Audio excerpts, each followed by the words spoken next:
Assalamualaikum warahmatullahi wabarakatuh. Kembali lagi kita di mata kuliah kimia lingkungan, pertemuan yang keempat tentang pengendalian dan pemantauan kualitas udara. Kenapa ya harus kita pantau kualitas udara di lingkungan kita? Tentu saja di sini kita tahu ya bahwa kualitas udara itu semakin hari semakin menurun ya, semakin dari tahun ke tahun semakin menurun. Ya, semakin banyak kendaraan bermotor, industri dan sebagainya. Di sini ada data terkait the most polluted country ya, berdasarkan variabel PM 2,5-nya, particulate matter 2,5 mikron ya. Dengan konsentrasi satuannya itu adalah mikrogram per meter kubik. Di sini kita lihat top 5 negara yang paling terpolusi itu adalah Bangladesh, Chad, Pakistan, Tajikistan dan India. Di mana Indonesia? Indonesia ada di peringkat 17 di dunia ini. Ada ratusan loh, 117 yang terdata dan kita di peringkat 17 ya. Berarti lumayan dong ya, tinggi. Nah, di Indonesia sendiri kita lihat ada top 10-nya nih. Daerah-daerah yang terpolusi, paling terpolusi ya, tercemar. Kita lihat ada Pasar Kemis yang nomor 1, kemudian Jakarta, Bekasi, disusul Surabaya dan juga Cilengsi ya. Wah, ini Jawa Barat, West Java ya, Jawa Barat mendominasi nih untuk wilayah-wilayah yang paling tercemar untuk PM 2,5-nya. Kita lihat ya, dari gambarnya ada warnanya kan. Di sini kalau orange ini dari kiri ke kanan, itu semakin ke kanan semakin berbahaya ya kualitas udaranya. Yang bagus tuh hijau. Kalau hijau dia good ya, good berarti oke nih, masih di bawah baku mutu. Sedangkan kalau kuning dia moderate ya, so-so lah gitu ya. Kalau orange nih ya, orange ini orange mudanya ini unhealthy for sensitive group, artinya adalah dia sensitif untuk anak-anak ataupun lansia ya. Itu adalah grup-grup yang sensitif dengan pencemaran udara. Kemudian yang agak orange lagi nih, lebih tua lagi nih, unhealthy ya.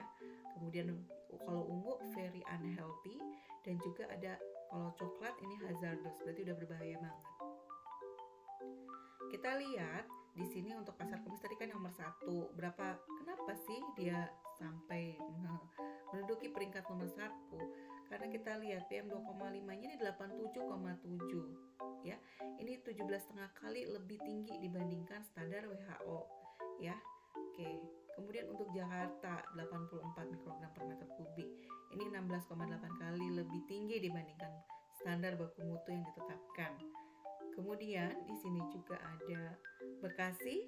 Oke, siapa yang tinggal di Bekasi? Hati-hati ya, ini masuk tinggi juga nih. Kemudian ada Surabaya selanjutnya, ya. Kemudian selanjutnya ada Cilengsir. Di sini sudah mulai orange nih, ya. PM 2,5-nya 54,2 mikrogram per meter kubik. Nah, bagaimana ya salah satu usaha-usaha yang harus kita lakukan supaya kualitas udara ini tidak semakin menurun lagi dan tidak mengganggu kesehatan masyarakat. Salah satunya ini pemerintah juga sudah mengeluarkan Undang-Undang Nomor 32 Tahun 2009 tentang perlindungan dan pengelolaan lingkungan hidup tentunya. Dan di sini di tahun 2020 ada revisi, yaitu menjadi Undang-Undang Nomor 11 Tahun 2020 yang dikenal juga dengan Undang-Undang Cipta Kerja di sini. Di sini ada peraturan turunannya, yaitu PP Nomor 22 Tahun 2021. Di sini substansi dari PP Nomor 22 Tahun 2021 itu terkait persetujuan lingkungan, ya, pengelolaan limbah B3 dan non B3 yang menggantikan PP 10 2014. Sedangkan tadi persetujuan lingkungan ini mengganti PP Nomor 27 Tahun 2012. Dan untuk udara di sini menggantikan PP 41 tahun 1999. Di sini juga ada pembinaan dan pengawasan serta sanksi administrasi jika ada pelanggaran. Nah ya, jadi ini ada upaya-upaya yang dilakukan oleh negara kita supaya menjaga kualitas udara. Nah, ini adalah baku mutu udara ambien berdasarkan PP nomor 22 tahun 2021 yang ada pada lampiran 7 dari PP tersebut ya. Oke, kita lihat di sini ada yang 1 jam dan 24 jam. Untuk oksi dan fotokimia ini ada 1 jam, 8 jam dan 1 tahun. Jadi kita lihat ya. Kalau memang kita bikin sampling hanya ini harusnya kan 24 jam. Tapi ternyata kita tidak memungkinkan sampling 24 jam. Hanya bisa 1 jam. Maka kita bisa mengkonversinya ya. Oke, dari 1 jam ke waktu sampling 24 jam kita konversi. Selain dari peraturan dan undang-undang yang sudah saya sebutkan tadi, di sini juga ada Peraturan Menteri Lingkungan Hidup dan Kehutanan Nomor 5 Tahun 2021 tentang tata cara penerbitan persetujuan teknis dan SLO atau Sertifikat Kelayakan Operasional Bidang Pengendalian Pencemaran Lingkungan. Jadi sekarang ada yang namanya PRTEK, persetujuan teknis, dan juga ada yang namanya CLO, Sertifikat Kelayakan Operasional. Nah, di sini diaturnya di mana?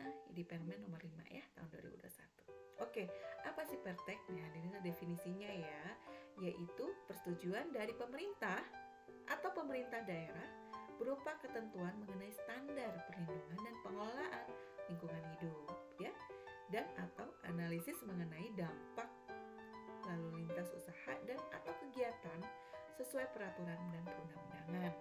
Sedangkan SLO atau Sertifikat Kelayakan Operasional adalah surat yang memuat pernyataan pemenuhan mengenai standar perlindungan dan pengelolaan lingkungan hidup, usaha, dan atau kegiatan sesuai peraturan perundang-undangan. Nah, jadi ini ada pasal 33 ya di Permen LHK nomor 5 tahun 2021 ini yang men-state bahwa penanggung jawab usaha atau kegiatan wajib ya mengajukan permohonan pertek ya bersamaan dengan permohonan persetujuan lingkungan atau sebelum mengajukan permohonan persetujuan lingkungan. Jadi sebelum ya ataupun bersamaan itu boleh mengajukan pertek ini ya. Nah, jika sudah berkasnya diterima, kemudian diverifikasi tentunya ya untuk memastikan kesesuaian dan bagaimana berfungsinya sarana dan prasarana yang sudah ada tersebut ya dalam kegiatan usaha itu. Ya, kemudian diatur nih untuk menilai kesesuaian dan bagaimana fungsinya itu di pasal 46 dan pasal 47. Nah, apa saja? Ini ada poin-poin yang harus dipastikan kesesuaiannya mulai dari desain, kapasitas, dimensi, sarana dan prasarana sampling, lokasi titik dan juga lokasi pemantauan.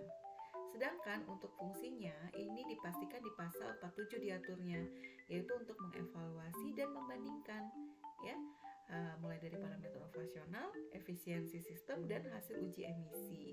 Dan juga ada alat pengendali ini harus beroperasi dengan normal. Nah, untuk laboratorium ini harus mendapatkan registrasi dari menteri sesuai dengan ketentuan peraturan dan perundang-undangan. Jadi nggak asal laboratorium ya, harus yang sudah terakreditasi minimal.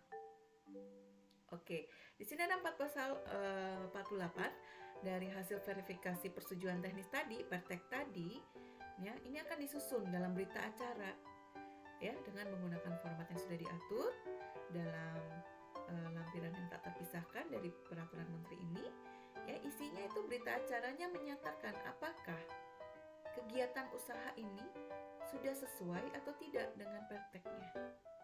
Jika sudah sesuai dengan perteknya, maka akan diterbitkan SLO, surat kelayakan operasional tadi. Ya, kalau nggak sesuai bagaimana? Ya tentu saja akan dikembalikan dan harus diperbaiki sarana prasarana yang tadi belum sesuai dan belum berfungsi sesuai dengan peraturan dan perundang-undangan tadi. Ya, tentu saja juga ada jangka waktu perbaikannya sesuai kesepakatan. Nah, kalau sudah nih SLO-nya sudah terbit, maka artinya apa? Artinya itu operasional usahanya atau kegiatannya bisa dimulai ya. Oke, dan pengawasan ketaatan penanggung jawab usaha dan kegiatan dalam perizinan berusaha ini juga sudah mulai berlaku. Jadi diawasi juga ya operasionalnya sesuai nggak nih? Nah, ini adalah proses ya. Tadi proses penerbitan persetujuan teknis dan juga SLO-nya. Jadi awalnya kita mengajukan pertek dulu. Jika sudah lengkap dan benar dokumennya, maka akan dinilai nih oleh tim teknis. Kalau sesuai, maka akan diterbitkan persetujuan teknisnya yang akan terintegrasi ke dalam dokumen lingkungan. ke proses untuk penerbitan sertifikasi kelayakan operasional atau SLO tadi. Nah, di sini ya, untuk verifikasi lapangan dilakukan oleh tim teknis.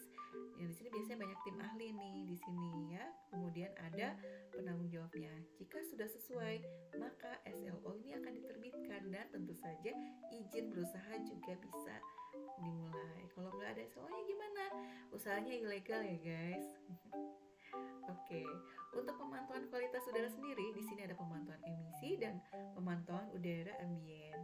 Untuk emisi di sini ada 7 poin ya, mulai dari lokasi titiknya, pemantauannya, diameternya, ya, tingginya, kemudian tipe pemantauannya seperti apa, ini direncanakan.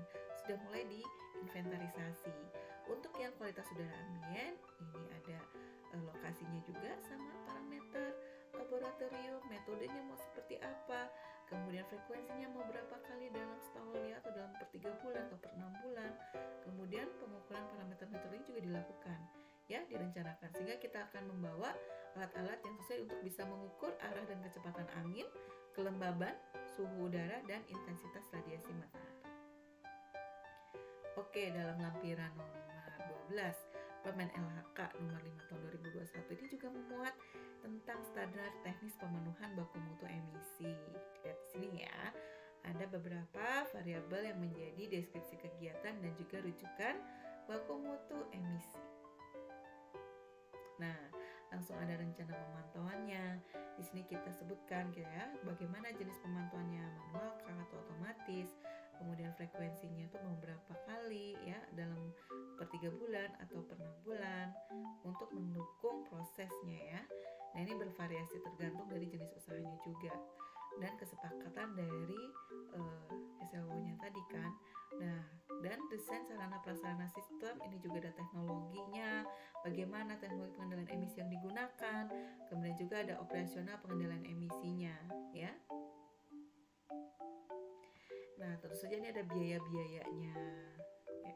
Dan ini akan menjadi bahan pertimbangan sudah resiko setiap perusahaan atau kegiatan usaha yang memiliki dampak terhadap lingkungan. Tentu saja ada biaya yang harus dikeluarkan untuk pencegahannya, untuk biaya pengembangan teknologinya, itu juga harus dipisahkan dari keuntungan perusahaan nanti. Ya.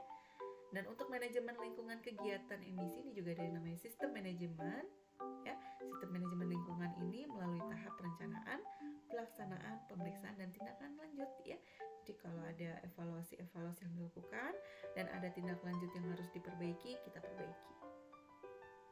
Baik, terima kasih atas perhatiannya. Nah, kalau ada pertanyaan silakan ya, komen aja. Insya Allah nanti dijawab. Kemudian semoga paham ya sedikit mengenai tentang bagaimana upaya-upaya pengendalian dan pemantauan pencemaran kualitas udara di Indonesia. Baik, terima kasih sekali lagi. Wassalamualaikum warahmatullahi wabarakatuh.